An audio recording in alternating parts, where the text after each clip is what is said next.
Bonjour tout le monde, je m'appelle Farah Medunian. Et moi, c'est Nathalie.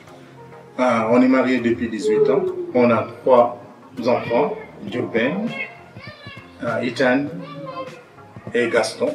On a quitté Auch en 2007 pour rejoindre une œuvre missionnaire de jeunesse en mission au Soudan.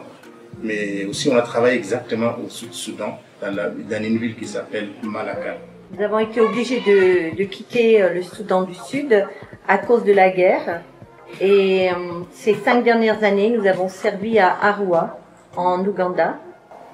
Là, aujourd'hui, on a quitté Arua pour venir à Kampala, pour commencer une autre œuvre. Ouvrir un centre dans la capitale avec 2 écoles pour commencer. L'école de business et d'entrepreneuriat chrétien, et puis aussi l'école de la rencontre. Parler de l'école de la business, c'est vraiment une école, j'ai fait ça, on a commencé depuis 2018 en tant qu'équipier, et 2020, j'ai dirigé une école à Côte d'Ivoire, et aussi j'ai dirigé une autre école au Soudan, à Khartoum, et la 3e école que j'ai dirigée, c'était aussi à Côte d'Ivoire. Et là, je pense aussi qu'on va commencer cette école ici à Kampala même et diriger ces écoles. L'école de la rencontre est une nouvelle école que nous avons initiée il y a 2 ans à Arua. Et on aimerait pouvoir commencer à Kampala et servir la communauté francophone aussi. Donc l'école sera bilingue. La rencontre a comme objectif de former une génération de disciples servant dans la louange, l'intercession et le prophétique. C'est donc apprendre à prendre du temps dans la présence de Dieu. C'est utiliser des outils connus et anciens comme la prière avec la parole, la méditation, le parler en langue, etc. Mais c'est aussi découvrir les cours célestes, ce que signifie notre rôle de sacrificateur, comment vivre le prophétique, comment recevoir et donner, quelle est mon identité rédemptrice, comment découvrir l'identité rédemptrice d'une nation, d'un peuple, mais c'est surtout en priorité apprendre à devenir un peuple qui sert sa présence. Lorsque Dieu parle, normalement les choses bougent et changent. Et parfois on veut aller trop vite et ne pas prendre le temps de l'écouter. Et je crois que l'un des buts de l'école de la rencontre, c'est surtout de prendre ce temps et de recevoir les outils pour durer, pour que ça ne soit pas juste pour quelques jours, quelques semaines ou même quelques mois, mais pouvoir durer dans le temps et devenir réellement ce peuple qui sert sa présence nuit et jour, avec une passion d'être avec lui, de l'aimer et de réjouir son cœur. Donc on veut être des amoureux de Jésus et en même temps pouvoir aller dans les nations, et notre but c'est de pouvoir aller vers l'Éthiopie, aller vers l'Égypte, aller vers des pays aussi du Maghreb pour pouvoir libérer sa présence aussi dans ces lieux. Et ça sera les temps plus pratiques, après les temps où on aura eu des temps dans la présence de Dieu, des temps d'enseignement. Ça sera aussi donc nos temps pratiques où nous devrions normalement nous rendre dans ces lieux. Vraiment, Business as Mission, c'est faire le business, mais avec des valeurs bibliques. Ça, c'est le plus important par rapport à ça.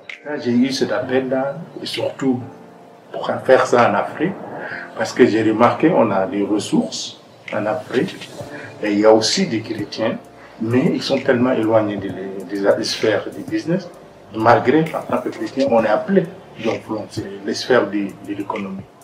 Mais j'ai remarqué que les gens, ils n'ont pas cette envie. Peut-être il y a des fois parce qu'ils ont reçu des enseignements qu'ils disent qu'il ne faut pas faire du business. Et aussi, il y en a des gens qui ont essayé, mais malgré tout, ils ont échoué.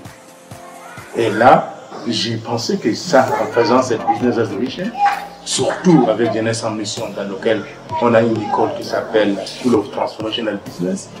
Donc, c'est-à-dire ça transformer le business. Et là, on peut les donner de l'aspect biblique et aussi technique.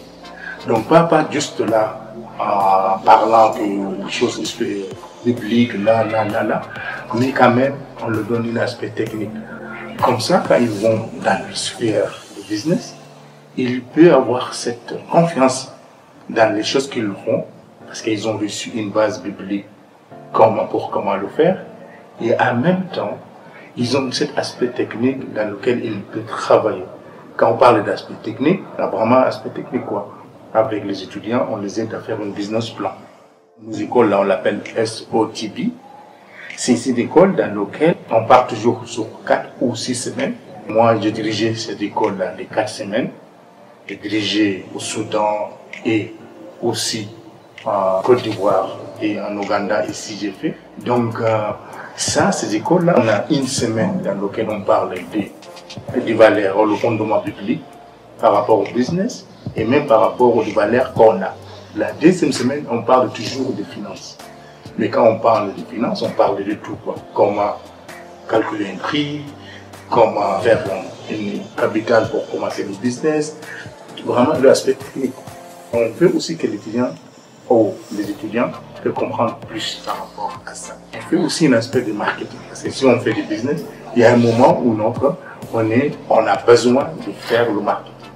Et on nous donne des outils de marketing dans lesquels ils peuvent aussi comment augmenter leurs ventes et toutes ces choses. Et la 4e semaine, on essaie de les aider, tous les étudiants, les aider à travailler avec eux par rapport à l'aspect pratique dans lequel on peut calculer avec eux, les aider à calculer, faire tout ça. Notre but, c'est qu'après ça, ils peuvent écrire un business plan. Mais dans notre business plan, toujours, on a le business plan normal, mais on a quelque chose de plus dans lequel on a quelque chose qu'on appelle l'aspect du ministère. Et il faut que l'étudiant, quand on les enseigne, il faut aussi qu'il y aura une but de mission, une but du ministère. On savait que ça peut être un disciple, ça peut être aussi des œuvres d'aider les gens, tout ça, mais on voulait aussi que l'étudiant va ajouter quelque chose dans lequel on sait, quand il fait son business, il va aider. Quand on fait le business, il va aider à faire le disciple. Ou aussi, il y a des fois, on peut aider dans l'évangélisation et toutes ces choses-là. Mais chaque étudiant doit nous expliquer comment le faire. Et ça, c'est très important.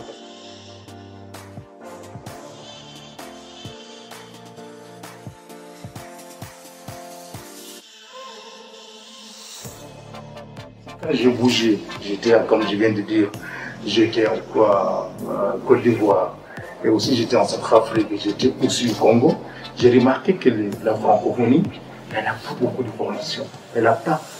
J'étais allé là pour faire des séminaires ou faire des écoles, mais j'ai remarqué que c'est pas.